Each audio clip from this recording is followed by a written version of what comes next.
Nuclear adversaries and influence bought through foundations by foreign entities are common headlines.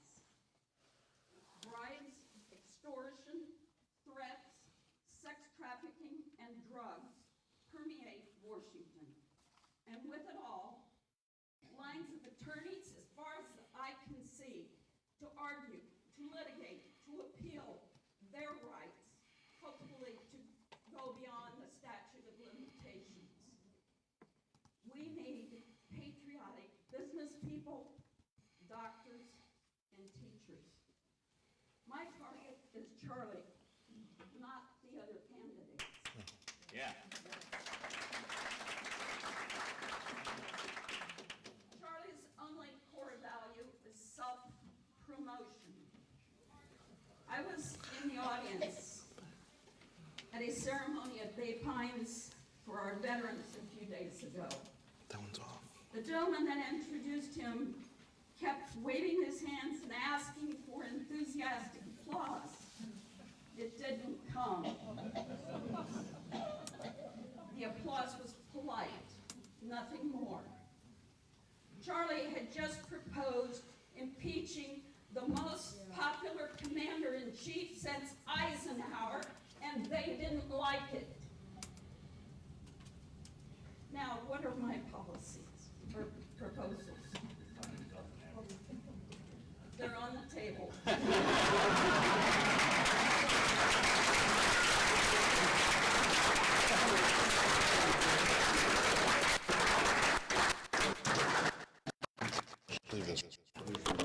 Just leave it right there.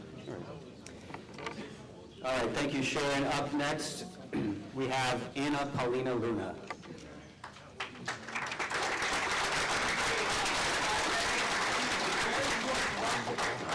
George Buck.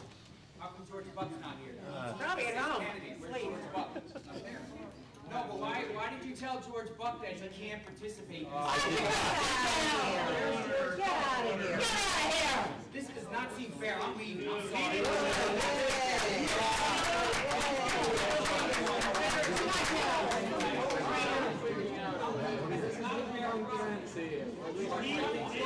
Okay, folks, let's continue on. Well, that was a hell of an intro. For those of you who might not know me, my name is Anna Paulina Luna. If there are any veterans in this audience, please take a stand. Or law enforcement, I know there's a few of you. Can you guys please stand now? I would like to, especially doing these events, you always know who your family is. And for me, the veteran community, it is the law enforcement community, because unfortunately in this day and age, especially with the very left-leaning news outlets that like demonize them, I absolutely do support this community, and being a proud member of it, I appreciate everything you guys continue to do for your communities, although you're not technically serving or still serving within the law enforcement community. So without any further ado, who I am, I'm from Los Angeles, California originally. At 19, I joined the military. I unfortunately had a very colorful upbringing, so a lot of people taking a first look at me would probably never expect that. I grew up within the welfare system. My mom herself literally walked home from an abortion clinic and told my father that the first one was his, but I was hers and she was keeping me. So as you guys can imagine, I am pro-life. Moving forward through then, I went to 6 high schools, one of which there was actually a school shooting on campus. And you would think, knowing all of these things, that I'd probably be anti-gun, but unfortunately I realized that firearms are the last thing that we need to be taking away from legal abiding citizens. And it's people that don't have God, that do awful things, that are actually the problem. So if you really want to fix it, God back into the community. Thank you. Fast forward to my time in the military, my husband was actually shot in Afghanistan, so he's in the back there. And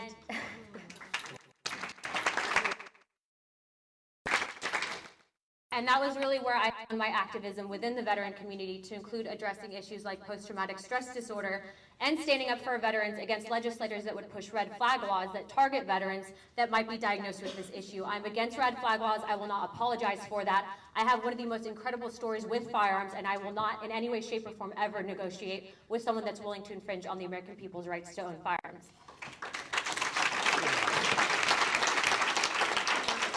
To date, about a year and a half ago, I turned down a seat in medical school so I could take the director position of Hispanic engagement with Turning Point USA. About 2 months into that, I decided I would be running for Congress, and it was Andy's leadership that brought us to McDill so that I could take the seat back from Charlie Crist, which I fully intend to do.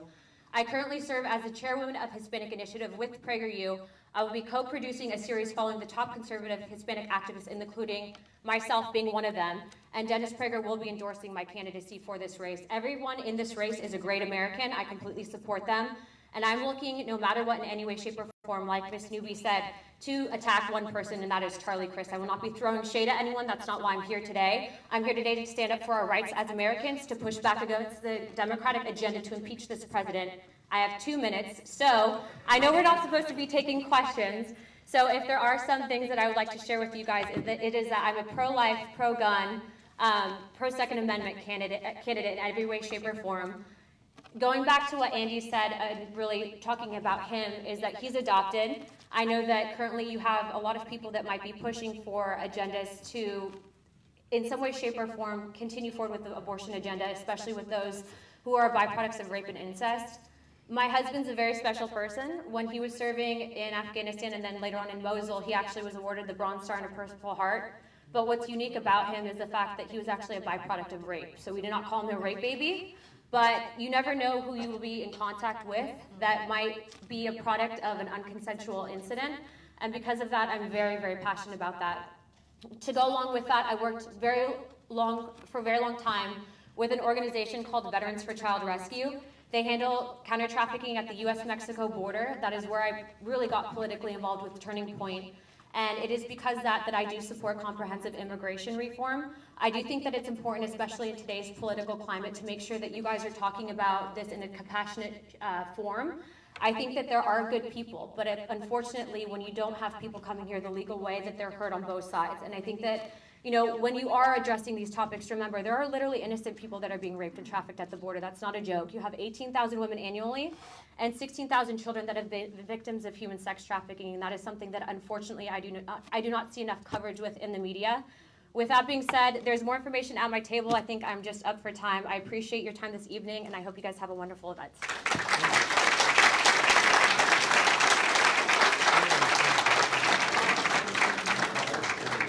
All right, thank you, Anna. Up next on my list is Amanda Mackey.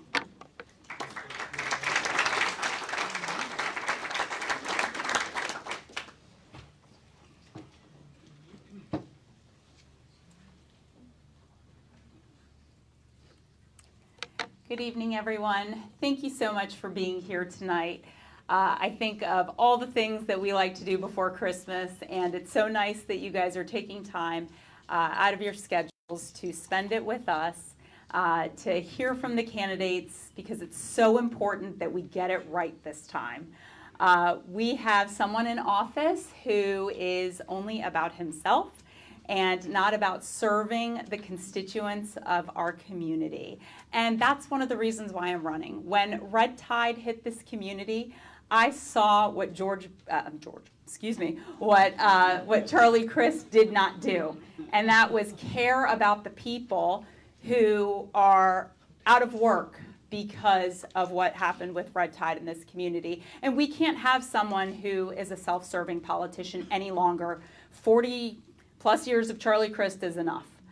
I will tell you a little bit about myself, and I first want to say that it is so nice that we can come together in this room, have a civil discussion, hear from the different candidates, debate the issues, and agree to disagree. That is what is wonderful about this country.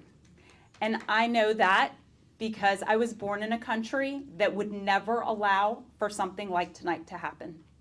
I was born in Iran. I immigrated here as an infant. I was less than a year old when the revolution happened in Iran. And my parents, they were 26 years old, and they escaped for their lives because they were the wrong religion. And we came to America with nothing.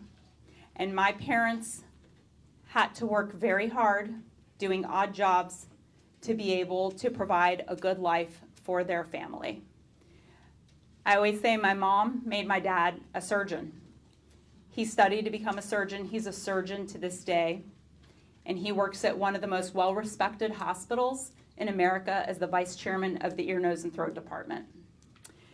To do that, my mom had to deliver Yellow Pages until she was 8 months pregnant with my brother. And I helped her. I was 3 years old, and I helped her deliver Yellow Pages. And I remember the weight of those Yellow Pages as a pregnant woman was running up the hills to deliver them. But that was the weight that she carried to be able to allow her daughter to have the opportunities that I've had in the United States.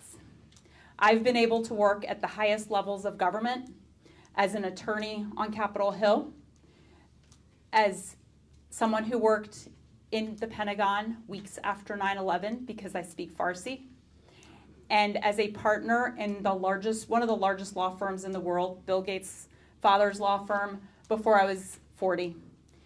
I know what it takes to work hard. I will work hard for the people of this district.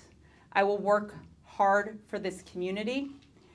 And it is important to remember there is a role for government. I learned that when my mother was murdered when I was 27 years old. So when people say government is bad, government is evil, sometimes you do need government. And I know when I was in my darkest moment, I needed government's help to help me with my mother's case. And as someone who can empathize and understand people's most challenging times in their lives, because I've been through something I would never wish upon my worst enemy, you can know and trust that I will be there to help you. Thank you.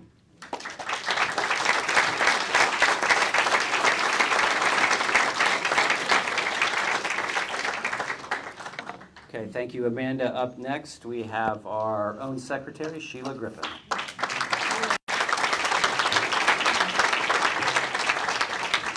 Thank you very much. We meet here every single month. We talk about politics every single month. But I want to tell you for certain that now is the time for a decision about a tenacious, fierce, fighting candidate that we send to the U.S. Congress. Your presence this holiday tells me you're serious. I'm serious. Like the brilliance of the holiday core, I want to tell you that I've come to spark an end to the era of Charlie Crist. So who can beat this formidable Charlie? The one who hangs on and hangs around forever. Who can beat him? When we started out in February, they said absolutely no one. No one can beat Charlie Sheila. You know, when you've got something in your house, and this is our wheelhouse, this is where we live, you don't just say we can't get rid of it. You start a plan. As you drive home tonight, I want you to think to yourself, who in the world can beat Charlie? You know, cash can't beat Charlie. Charlie is well endowed with cash, so that won't do it. Media connections will not beat Charlie. That is not what's going to beat Charlie if you don't know this region, if this is not your home. Insensitivity, input that brings a national focus on our region. That won't beat Charlie either. Casualness, that won't beat Charlie. Connections and approval from Washington, that won't beat Charlie. But I'm here to tell you my name is Sheila Griffin. I am the face of the fight. There you go. I will beat Charlie. I'm not a Washington insider. I'm not a lobbyist. I'm not a social star that plays on media all day or all night. And I have no Tallahassee connections, and I do not have someone that somehow or another is a power broker to make some decisions. But I am something that you are familiar with. I'm a citizen with compassionate connections with the struggles of our constituents. Doesn't sound real big, does it? Yeah, it does. But it's the person who's going to beat Charlie. Now is the time to bring the power back to the citizens. Few have greatness to bend the times we're in. When you recognize the genius of a population, you automatically begin to move in greatness because you know it's not you. The seat belongs to the people. But as the grandchild of VFW chaplain Sergeant Harry Owens, a World War II veteran, a pastor, and a warrior, I'm here because, like my grandpapa, we understood some things. The foundation of every nation is tested with someone who knows the laws of God and the laws of men, so that no one will have to live in tyranny for any reason. A colored regiment without voting rights, without civil rights. In the segregated South, he fought valiantly while he had to fight for the right to be in Luzon in the Philippine mountains. At that time, he was commanded by General MacArthur. But listen here. When mercenaries or hired guns show up, they don't have anything to do with your community. They're here to get a job done. But any casualties that happen, I promise you, there's no allegiance. Their parents and children are not here. They will not stay. And when the money runs out, so will they. Look for the candidates that were here last year and see if they're working in this party. Look among you for the last 4 years that I've been here. And look for everyone that comes to this dais but does not work here. I come as your patriot from among you. I am ready from day one to fight the fight that this community needs and it deserves. I'll not shy away, I'll not back up, and I do not turn around. But there is something I do. And everybody that has ever worked with me will tell you, I'll give all. We cannot continue to nominate the same old candidates, no answers to real problems, focus on DC gossip. Now I am here before you as the daughter of a scholar and the granddaughter of a warrior. As your candidate for the United States Congress, I am your face of the fight. Yes, it's an uphill battle. Yes, I'm walking and meeting people and talking to people on the street every day. Yes, we get some things done. I'm for term limits. If you've got the little flyer that they handed out and it should be on your chair, it gives my platform for a reason. Each one of us has an opportunity to change things. Love to talk to you after. Thank you so very much.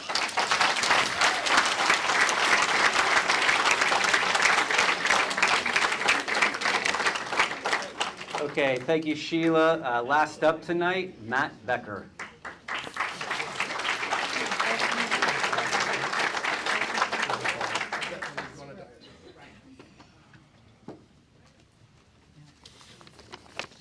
For the record, I want to redraw. I said I did not want to go behind Sheila.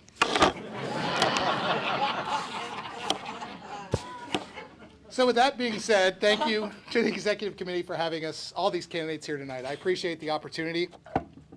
I wanted to start out by saying this is home. This has been my family's home for the past 13 years. This is where my business is. This is where I'm raising my family. This is where we go to church. This is home. My wife is with me tonight, Amanda back there in the corner. She also has significant, she's also got significant political experience with me. She's a co-owner in our business. She worked at the Republican National Committee headquarters, and she was a special assistant to the President of the United States in the George W. Bush administration. I could not ask for a better partner in this journey, so I'm glad she's here to support me tonight. So with that being said, I'm a guy with a lot of different issues, we'll say, but I'm a guy with a lot of different perspectives. I've got a history in politics, I've got a history in public policy, and I've got a history in business. And I want to put all of those together to fight for all of you. So for now, what I like to say is that back in 2000, I worked for Steve Forbes, the man that was the conservative alternative to George W. Bush. He promoted the flat tax. If anybody wants to know where I come from politically, just think of Steve Forbes. Steve Forbes is the guy that I put on my pedestal where I go, that's who I want to be. That's the type of policies and the type of persona I want to have.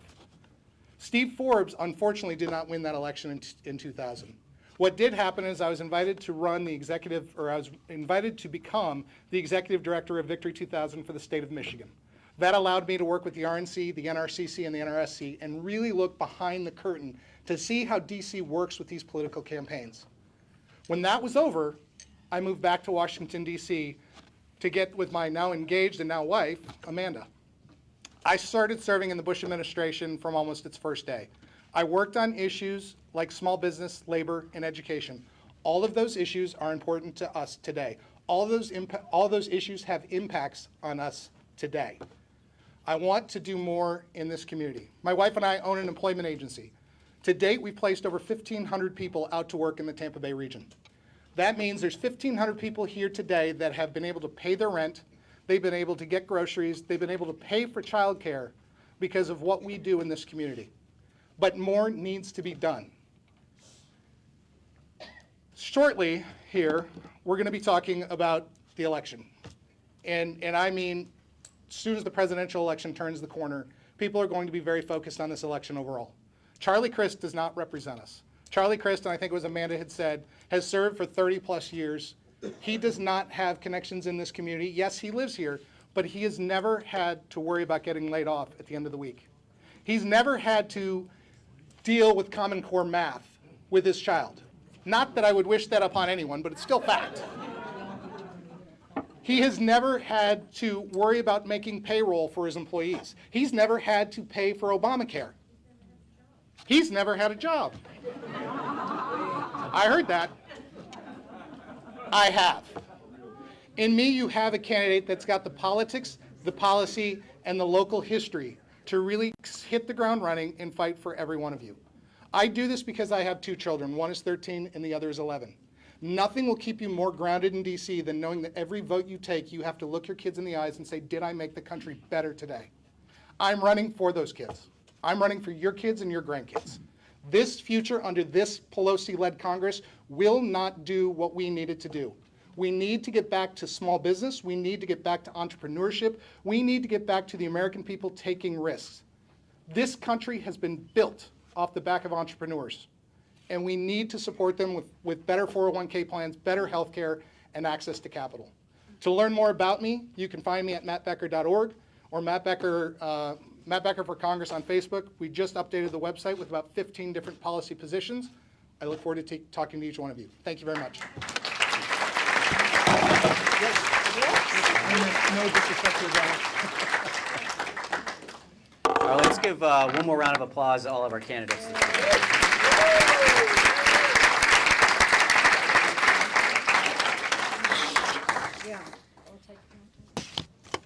Okay, next on our agenda, we have our service pins this evening. And before we get started, where's Jan Cox at? Jan, where are you? Can you stand up?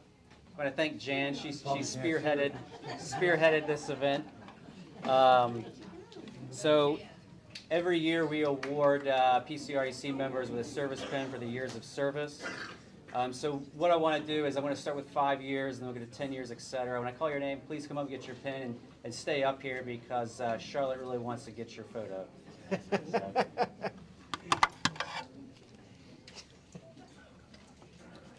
All right, our 5-year pen, Susan Avalos. Yeah, Susan.